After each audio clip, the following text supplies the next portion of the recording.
Is called black law. Rowlatt act बनाने वाले निकले तो वो जाते जाने एक नाले में गिर गए, और नाले में गिर जाने के कारण क्या हो गया, उनके शरीर पूरा काले कलर का हो गया। तो पूछा कि लॉ किसने बनाया, तो लोगों ने उंगली दिखा दी। तो बोलने वाले ने बोला कि ये ब्लैक लोगों ने ब्लैक लॉ बनाया क्या। तो ऐसा कुछ नहीं है। ब्लैक लॉ इसे कहा जा रहा था बाबू, क्योंकि जैसे अपन आज दिखाते ना, कहीं भी जब तुम्हें प्रोटेस्ट करना होता है तो काले झंडे दिखा देते हो। तो ब्लैक से तात्पर्य ये है, आप एक तरह से प्रोटेस्ट, साइन ऑफ प्रोटेस्ट दिखा रहे हो। क्या एक साइन ऑफ प्रोटेस्ट दिखा रहे हो कि दिस लॉ या फिर ये रॉलेट एक्ट जो बनाया गया था ये जस्टिफाइड नहीं है, ये सही नहीं है, इसमें आप क्या कर रहे हो, इसमें आप अन्याय कर रहे हो। तो इसीलिए उसको ब्लैक लॉ कहा गया था। तो महात्मा गांधी ने जो रीजनल लेवल पे नेशन वाइड सत्याग्रह जो है उसको जब सक्सेसफुली चंपारण में, खेदा में, अहमदाबाद में इंप्लीमेंट किया और ये रॉलेट एक्ट पास किया गया था, तो इस रॉलेट एक्ट के अगेंस्ट में उन्होंने बोला कि ये गलत है, अनजस्ट है, और हम क्या करेंगे, एक non violent civil disobedience movement launch करेंगे अगेंस्ट दिस रॉलेट एक्ट। ठीक है, तो एक क्या होगा, एक नेशन वाइड हड़ताल की जाएगी ऑन 6 अप्रैल 1990। तो पहले आप कहानी समझो क्या हो रहा है। महात्मा गांधी भारत आए, महात्मा गांधी ने रीजनल लेवल पे सक्सेस पाई, और वो रीजनल लेवल पे सक्सेस पाने के बाद क्या करते हैं, वो रीजनल लेवल पे सक्सेस पाने के बाद में ये तय करते हैं, क्या तय करते हैं रीजनल लेवल पे सक्सेस पाने के बाद में, कि ये जो रॉलेट एक्ट तुमने पास किया है, तो ये रॉलेट एक्ट एक काला कानून है, ठीक है, अनजस्ट है। इसके अगेंस्ट में नेशन वाइड एक सत्याग्रह लॉन्च किया जाएगा, एक हड़ताल प्लान करेंगे अपन, सब बंद कर देंगे 6 अप्रैल को। ठीक है, बहुत अच्छी बात है, चलो आगे बढ़ो। तो आगे क्या होता है देखो, अब बोर्ड एग्जाम में पिछले सालों में एक सवाल पूछा गया कि रॉलेट सत्याग्रह में या फिर रॉलेट एक्ट के अगेंस्ट में लोगों ने कैसे पार्टिसिपेट किया, रॉलेट एक्ट के अगेंस्ट में लोगों ने जो नेशन वाइड सत्याग्रह किया, हड़ताल किया, उसमें कैसे पार्टिसिपेट किया। या फिर कह सकते हैं गांधी जी ने बोला हड़ताल करेंगे, अब हड़ताल में क्या कहीं भी जाके बैठ जाएंगे रोड पे, नहीं, करना क्या था आखिरकार, लोगों को अलग अलग शहरों में क्या है, रैलियां ऑर्गेनाइज की गई, लोगों को इकट्ठा किया गया कि रॉलेट एक्ट काला कानून वापस लो, उस टाइप से कि लोगों ने प्रोटेस्ट किया पीसफुली। महात्मा गांधी का जो आइडिया था सत्याग्रह का, that was based on the 2 pillars. क्या थे वो, सत्याग्रह में सत्य और नॉन वायलेंस, 2 चीजों पे फोकस करना था। तो we are seeking the truth. ठीक है, कैसा ट्रूथ देख रहे हैं अपन कि सत्य यही है ना कि आप किसी को भी कैसे अरेस्ट कर सकते हो 2 साल के लिए, और उस सत्य की खोज करना है, उस सत्य का एहसास दिलवाना ब्रिटिशर्स को नॉन वायलेंट तरीके से। तो क्या करेंगे, रैलीज ऑर्गेनाइज करेंगे अलग अलग सिटीज में। Workers went on strike in railway workshop, workers वगैरह स्ट्राइक पे चले गए, छुट्टी ठीक है, तो वर्कर्स क्या स्ट्राइक पे चले गए। शॉप्स क्लोज डाउन, शॉप वगैरह जो थी ना, दुकानें वगैरह, वो दुकानें वगैरह सब क्या कर दिए, बंद कर दिए। उसके बाद में क्या है, alarmed by the popular upsurge and scared that lines of, scared मतलब डर जाना। ठीक है, तो अलार्म बाय द हो क्या रहा था कि लोग रैलियां पे उतर आए थे, वर्कर्स वगैरह स्ट्राइक पे चले गए, दुकानें वगैरह सब बंद हो गई। तो इस तरह से लोगों ने पार्टिसिपेट किया किसमें, जो नेशन वाइड सत्याग्रह मूवमेंट को लॉन्च करने की बात करी थी महात्मा गांधी ने अगेंस्ट द रॉलेट एक्ट। तो अब ये लोगों का रिस्पॉन्स था। अब लोगों के रिस्पॉन्स को देख के ब्रिटिशर्स ने या फिर ब्रिटिश गवर्नमेंट ने कैसे रिस्पॉन्ड किया, तो गवर्नमेंट को डर लगा, alarm by the popular upsurge, लोग गवर्नमेंट को डर लगा, अरे बाप रे ये क्या करेंगे। ठीक है, तो ऐसे में तो सब कुछ शॉप्स बंद हो जाएगी, रेलवे वर्कशॉप्स वगैरह पे स्ट्राइक चले जाएगा, तो काम कैसे चलेगा। तो ये जो पॉपुलर अपसर्ज देखने को मिल रहा था कि लोग इकट्ठे हो रहे थे ना, तो and scared that the lines of communication such as railway telegraph would be disrupted, और सरकार को ये भी लगा कि लोग आज रेलवे की छुट्टी पे चले गए। ठीक है, फिर क्या होगा, कई लोगों ने एक तरह से कह सकते हैं कि टेलीग्राफ वगैरह की लाइन जो है, तार आते थे जैसे जिससे पत्र वगैरह पहुंचते थे, वो टेलीग्राफ की लाइन वगैरह अगर तोड़ दी, खराब कर दी, तो दिक्कत हो जाएगा, कम्युनिकेशन नहीं हो पाएगा। तो सरकार को लगा डर, तो the British administration decided to calm down on the nationalist. British government ने सोचा कि गया ये कर रहे हैं ना सत्याग्रह, अपन थोड़ी ना कर रहे सत्याग्रह, अपन तो उठाओ डंडे मारो, अंदर करो इनको जेल में। तो ये सिनेरियो बना था। कहानी समझ रहे हो ना, क्या हो रहा है कि नेशन वाइड सत्याग्रह की बात करी, 6 अप्रैल से अपन हड़ताल करेंगे, महात्मा गांधी ने बोला जी हाँ ठीक है हड़ताल करेंगे। तो रैलीज वगैरह ऑर्गेनाइज की गई, रेलवे वर्कशॉप्स वगैरह को बंद कर दिया गया, दुकानें बंद कर दी। ब्रिटिशर्स को लगा डर कि इस तरह से अगर लोग पीसफुली प्रोटेस्ट करेंगे तो होगा ये कि अगर स्ट्राइक पे चलाएंगे तो रेलवे बंद है, तो आप कम्युनिकेट कैसे करोगे, सामान कैसे पहुंचाओगे, किसी ब्रिटिश ऑफिसर को एक जगह से दूसरी जगह जाना होगा तो जाएगा ही कैसे। तो ये सारी समस्याएं हो सकती है, इसी के लिए ब्रिटिश एडमिनिस्ट्रेशन ने सोचा कि इनका सत्याग्रह अपन तो उठाओ लठ और मारो और अंदर करो इनको। ठीक है, तो local leaders were picked up, तो लोकल लीडर जो सत्याग्रह में पार्टिसिपेट कर रहे थे उनको उठा लिया। ठीक है, चलो जेल में वैसा। ठीक है, from Amritsar, and Mahatma Gandhi was bed from entering Delhi.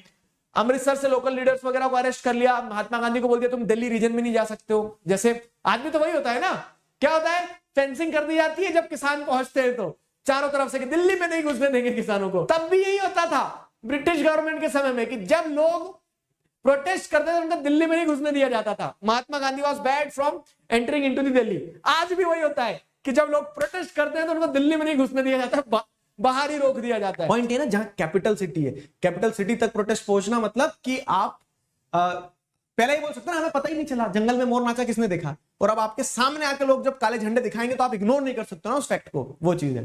तो वो कह रहा है local leaders were picked up from Amritsar, Mahatma Gandhi was barred from entering Delhi, Delhi नहीं जाने दिया जा रहा था। 6 अप्रैल से 10 अप्रैल तक ये सारा कार्यक्रम चल रहा था। On 10 April the police in Amritsar fired upon a peaceful procession. यहां हो गई अति, लोग महात्मा गांधी का आइडिया समझ रहे थे कि हमें पीसफुली प्रोटेस्ट करना है, लेकिन उनके पीसफुल प्रोटेस्ट पे भी उनको अरेस्ट किया जा रहा था, ये सारी चीजें हो रही थी, वहां तक भी ठीक है। लेकिन 10 अप्रैल के दिन होता है क्या, अमृतसर में हो जाती है गड़बड़। क्या अमृतसर में हो जाती है गड़बड़ कि 10 अप्रैल के दिन एक पीसफुल प्रोसेशन, जो शांति से लोग बैठ के झंडे लहरा रहे होंगे और प्रोटेस्ट कर रहे होंगे ना, उस पीसफुल प्रोसेशन के ऊपर अमृतसर में पुलिस वालों ने चला दी गोलियां। अब गोली चलती तो गोली ऐसा नहीं कि निकाल के खा लेंगे सर, गोली चल गई मतलब मृत्यु होगी लोगों की। अब क्या होता है ना कि जो शांतिपूर्ण माहौल से लोग प्रोटेस्ट कर रहे थे, उन्होंने वही मतलब एक गाल पे चाटा लगेगा तो हमें क्या कर देना, दूसरा गाल आगे कर देना, दूसरे गाल पे लग जाएगा फिर क्या करना ये तो बताया ही नहीं।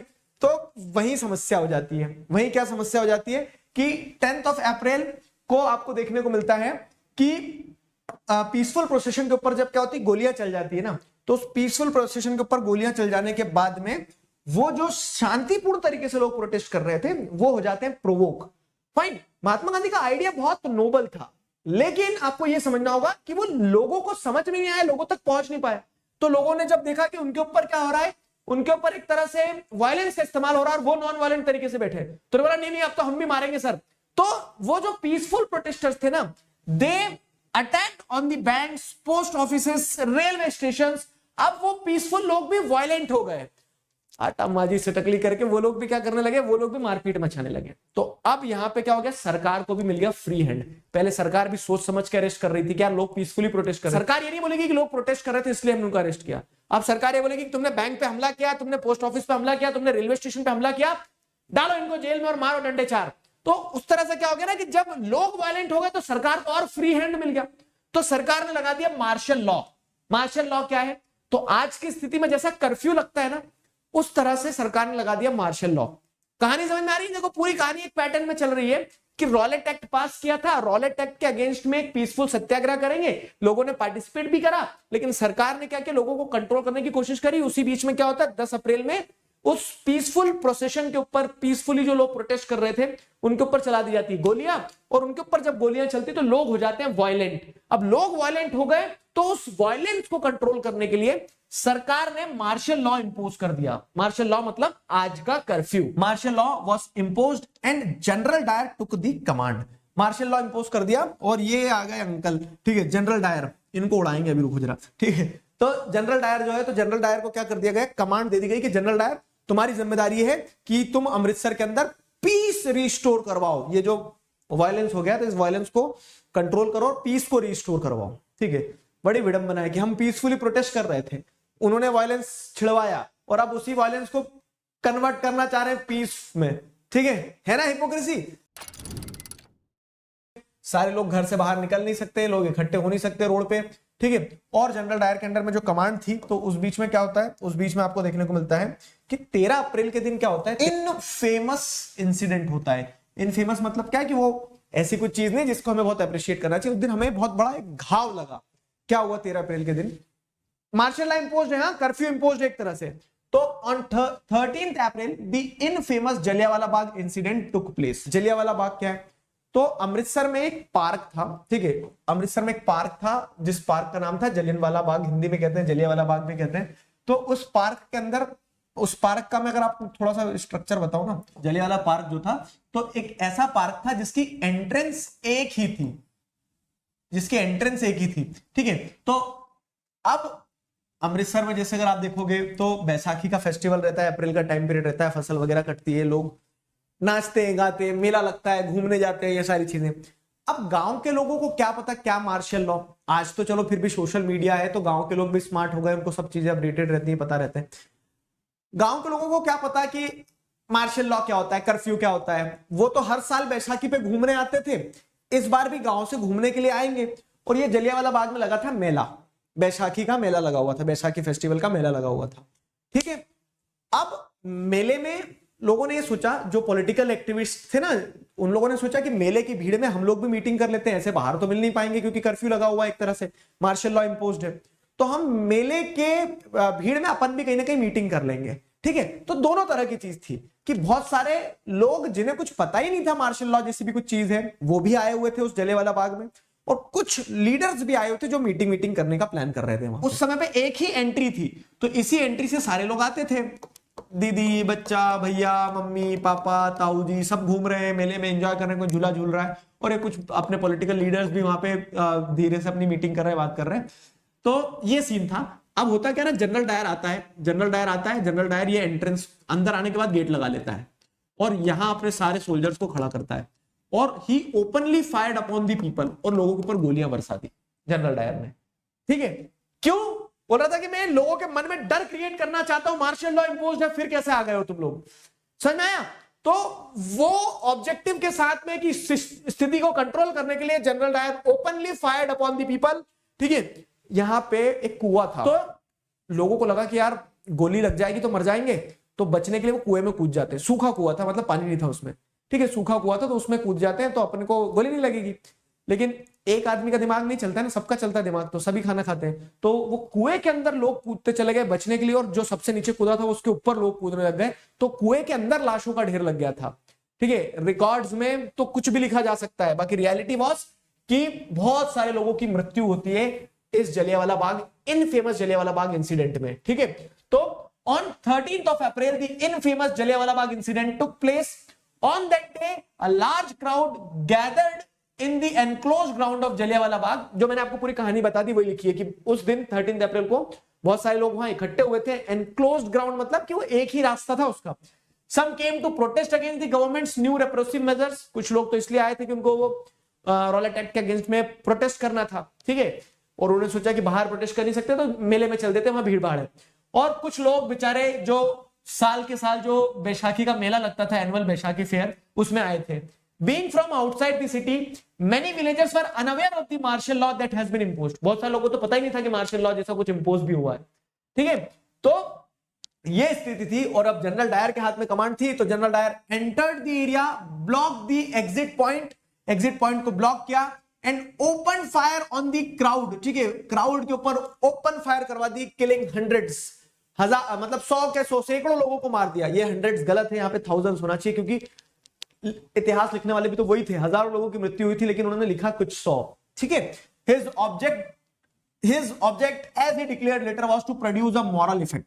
और बाद में जब जनरल डायर के ऊपर इंक्वायरी बिठाई गई दिखावे के लिए कि क्यों भाई ऐसा क्यों करवा दिया, गोलियां क्यों चलवा दी, इतने लोगों को क्यों मार दिया, तो उसने बोला कि मैं तो लोगों के मन में एक मॉरल इफेक्ट पैदा करना चाह रहा था, उनके अंदर एक डर कि मार्शल लॉ लगाए तो तुम ऐसे कहीं भी घूम नहीं सकते हो, ठीक है। तो मॉरल इफेक्ट डेवलप करने के लिए मैंने क्या कर दिया, गोलियां चलवा दी, to create in the minds of satyagrahi a feeling of terror and awe, ठीक है।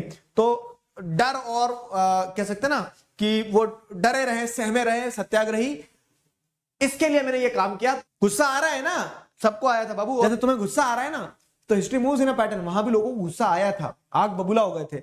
तो उन्होंने बोला कि बापूजी नमस्ते, सत्याग्रह को हमने छोड़ा भी इस समय के लिए। जब इसकी खबर लोगों तक पहुंची तो as the news of Jallianwala Bagh spread, crowds took to the streets in many north Indian towns. तो सिर्फ अमृतसर नहीं, दिल्ली, अमृतसर और भी जितने भी नॉर्थ इंडियन टाउन थे, हर जगह ये खबर जब जैसे जैसे फैलती चली गई कि ब्रिटिशर्स ने हजारों लोगों को मार दिया है, ओपनली फायर करके, मेले में आए छोटे छोटे बच्चे, महिलाएं, बुजुर्ग, उनके ऊपर गोलियां चलवा दी है। तब जब ये खबर फैली लोगों में तो लोग रोड पे उतर आए। क्यों रोड पे उतर आए? रोड पे उतर आए मतलब ऐसी दंगे जैसी स्थिति बन गई। तो जब लोगों को पता चला कि गलत हुआ है तो लोगों ने क्या किया, लोगों ने as the news of Jallianwala Bagh spread, crowds took to the streets in many north Indian towns. बहुत सारे नॉर्थ इंडियन टाउन्स में लोग रोडों पे उतर आए।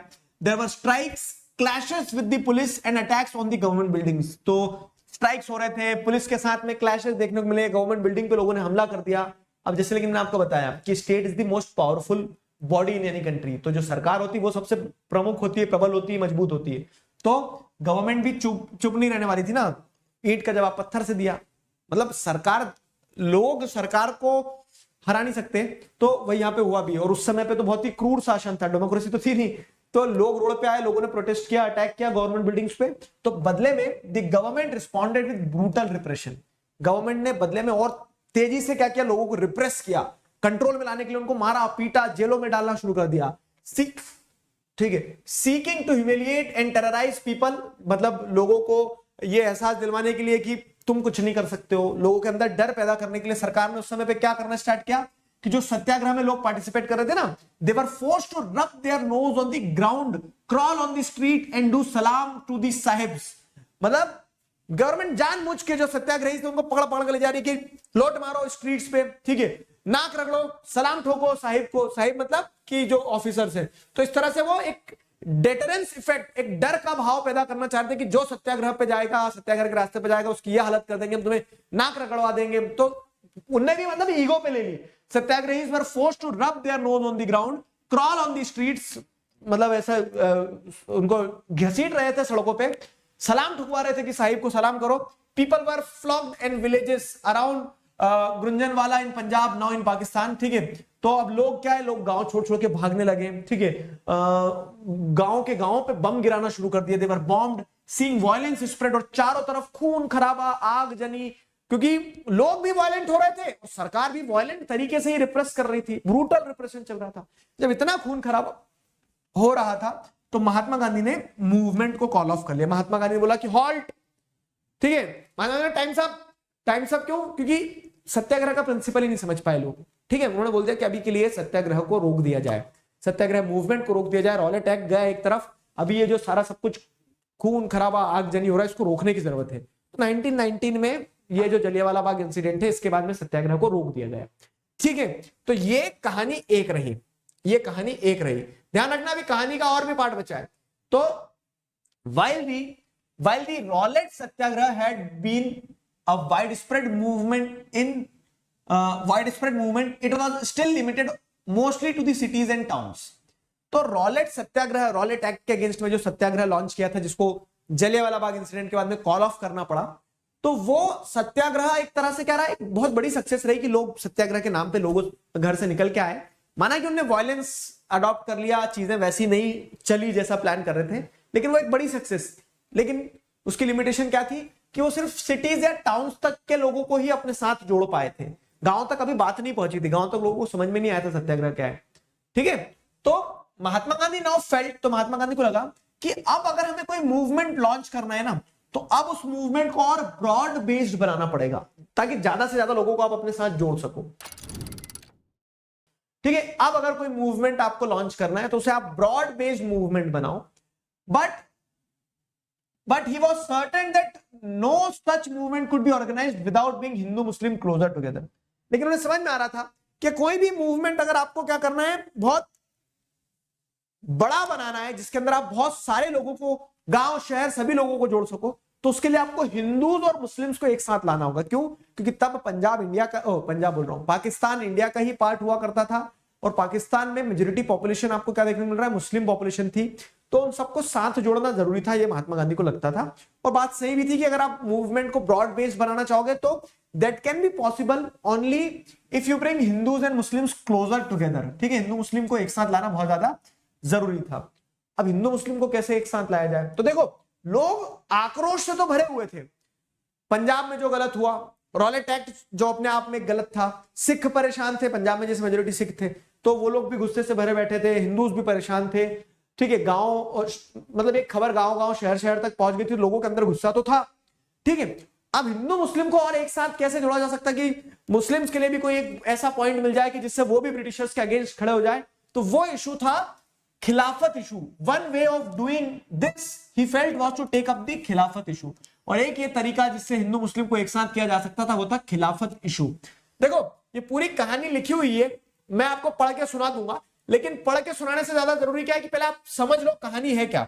कहानी की तरह पहले मैं आपको समझा दूं खिलाफत इशू क्या है। देखो, ऑटोमन एम्पायर पढ़ा था अपन ने, ध्यान है ऑटोमन एम्पायर, ठीक है, कहां पढ़ा था ऑटोमन एम्पायर, चैप्टर 1 में।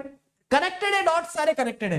तो वो टर्की जो है, आज का जो प्रेजेंट डे टर्की है, वहां पे हुआ करता था ऑटोमन एम्पायर। ऑटोमन एम्पायर था, उसका जो हेड होता था, ऑटोमन एम्पायर के हेड को खलीफा कहा जाता था। और ये खलीफा इस देश के, इस एम्पायर के राजा तो थे ही थे, साथ ही साथ क्या है, जितने भी मुस्लिम्स हैं around the world worshipped him as their religious head, ठीक है। तो ये चीज समझना होगा आपको कि जो ऑटोमन एम्पायर था, ऑटोमन एम्पायर के हेड जो थे उन्हें खलीफा कहा जाता था। और खलीफा सिर्फ ऑटोमन एम्पायर के हेड नहीं होते थे, जितने भी मुस्लिम हैं पूरी दुनिया में, वो सारे मुस्लिम्स उन्हें अपना रिलीजियस हेड मानते थे। तो अब जैसे फर्स्ट वर्ल्ड वॉर में जब लड़ाई चल रही थी ना, ये 1919 की बात कर रहे हैं, 1918 में फर्स्ट वर्ल्ड वॉर खत्म हो गया था।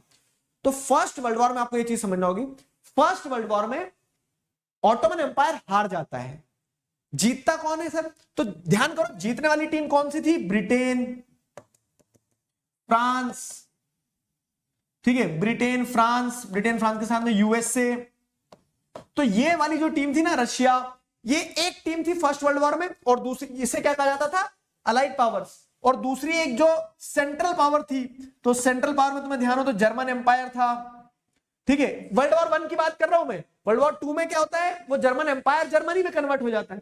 तो जर्मन एम्पायर था, इसके बाद में ट्रीटी ऑफ वर्सेल्स साइन हुई थी, ध्यान आ रहा है, क्लास 9 में पढ़ा। तो जर्मन एम्पायर था, जर्मन एम्पायर के साथ साथ में ऑटोमन एम्पायर था, ऑस्ट्रिया हंगेरियन एम्पायर था। तो ये सारे एम्पायर सेंट्रल पावर्स की टीम में आते थे, दूसरी वाली टीम में, हारने वाली टीम में। तो फर्स्ट वर्ल्ड वॉर जब होता है ना, तो फर्स्ट वर्ल्ड वॉर में सेंट्रल पावर्स वाली जो टीम थी, वो सेंट्रल पावर वाली टीम हार जाती है। सेंट्रल पावर वाली टीम हार जाती है, मतलब कौन हार जाता है? ऑटोमन एम्पायर हार जाता है। ऑटोमन एम्पायर हार जाता है मतलब क्या है? उनका लीडर हार जाता है, ठीक है। उनका लीडर हार जाना मतलब क्या है? कि मुस्लिम्स अराउंड द वर्ल्ड का लीडर हार जाता है। समझ गए यहां तक? जीतता कौन है सर? जीतता है जो अलाइड पावर थे। तो अलाइड पावर में कौन जीतता है? ब्रिटेन जीतता है। ब्रिटेन जीतता है मतलब कि ब्रिटेन, मतलब इंडिया पे रूल कर रहा जो कंट्री है वो जीत जाता है, ब्रिटेन जीत जाता है। गणित समझना। तो अब होता क्या है ना, तो ब्रिटेन जैसे जब जीता फर्स्ट वर्ल्ड वॉर में, तो जीतने के बाद जो हारे हुए देश रहते हैं, जैसे जर्मनी हारा था, ध्यान हो तो फर्स्ट वर्ल्ड वॉर में, तो जर्मनी के ऊपर ट्रीटी ऑफ वर्सेल्स साइन की गई थी, हार्श ट्रीटी इंपोज की गई थी। वैसे ही और बहुत सारी अलग अलग ट्रीटीज साइन की जा रही थी जो जो हारे थे उनके ऊपर। तो ऑटोमन एम्पायर भी हारा था। तो ऑटोमन एम्पायर के ऊपर अगर आप कोई हार्श ट्रीटी साइन कर रहे हो, ट्रीटी मतलब संधि, अगर ऑटोमन एम्पायर के ऊपर अगर आप क्या कर रहे हो, कोई किसी तरह से आप रिस्ट्रिक्शंस लगा रहे हो, ऑटोमन एम्पायर को कोई पनिशमेंट दे रहे हो, तो आप किसको पनिशमेंट दे रहे हो? खलीफा को। खलीफा को पनिशमेंट दे रहे हो मतलब क्या है? सारे मुस्लिम्स के जो हेड हैं आप उनको पनिशमेंट दे रहे हो, तो सारे मुस्लिम्स को बुरा लगेगा। समझ गए? तो अब क्या हो रहा था कि फर्स्ट वर्ल्ड वॉर के बाद में सारे मुस्लिम्स जो थे, they were not happy with the British government. क्यों? क्योंकि ब्रिटिश गवर्नमेंट ने उनके रिलीजियस हेड के ऊपर हार्श पीस ट्रीटी इंपोज करी थी। गणित समझ में आ गया ना? और यही खिलाफत इशू था। तो खलीफा के सपोर्ट में अराउंड द वर्ल्ड खिलाफत इशू चल रहा था, खिलाफत मूवमेंट चल रहा था, जहां पे सारे मुस्लिम्स एक साथ इकट्ठे हो रहे थे, बोल रहे थे कि हमारे खलीफा के साथ डिसरिस्पेक्ट नहीं होना चाहिए। समझ गए ना? तो अब जाओ पढ़ के बता देता हूं, यही चीज पढ़ के समझना है। First world war had ended with the defeat of Ottoman Turkey. Ottoman Turkey की डिफीट होती है। And there were rumors that a harsh peace treaty was going to be imposed on Ottoman Emperor. Ottoman emperor के ऊपर harsh peace treaty impose होने वाली इस चीज की अफवाहें फैल रही थी ऐसी, और हकीकत भी हुई। To defend the Khalifa's temporal power, मतलब कि for the time being, temporal मतलब फॉर द टाइम बिंग, कि उस समय पे खलीफा की जो पावर थी वो पावर वैसी ही रहे। उस चीज को डिफेंड करने के लिए, उस चीज को प्रोटेक्ट करने के लिए, हमारे खलीफा की डिसरिस्पेक्ट ना हो, उस चीज के लिए क्या होता है? एक खिलाफत कमेटी बनाई गई बॉम्बे में। अच्छा, बॉम्बे से वो कंट्रोल कर लेंगे क्या ब्रिटिशर्स को? नहीं। ऐसा अराउंड द वर्ल्ड अलग अलग जगह क्या है, खिलाफत कमेटी बनाई जा रही थी, खिलाफत मूवमेंट चल रहा था, कि जहां वो चाह रहे थे कि उनके स्पिरिचुअल हेड के साथ में गलत ना हो। खिलाफत कमेटी कब बनी थी? तो बॉम्बे में बनी थी मार्च 1919 में। समझ गए? खिलाफत इशू को रेस करने वाले इंडिया में कौन लीडर्स थे? तो young generation of Muslim leaders like the brothers Mohammad Ali and Shaukat Ali. तो अली ब्रदर्स कहा जाता है इन्हें। मोहम्मद अली और शौकत अली जो थे ना, तो ये लीड कर रहे थे खिलाफत इशू को इंडिया में, खिलाफत कमेटी वगैरह भी बनाई, ये सारी चीजें। अब आ जाओ फ्लैशबैक में वापस। महात्मा गांधी ने समझ लिया था अगर ब्रॉड बेस्ड मूवमेंट करना है तो ब्रॉड बेस्ड मूवमेंट के लिए आपको हिंदू मुस्लिम को क्या करना होगा, एक साथ लाना होगा, और वही चीज यहां पे होते दिख रही थी। तो ये जो मोहम्मद अली, शौकत अली, अली ब्रदर्स थे ना, तो they began discussing with Mahatma Gandhi about the possibility of united mass action on the issue.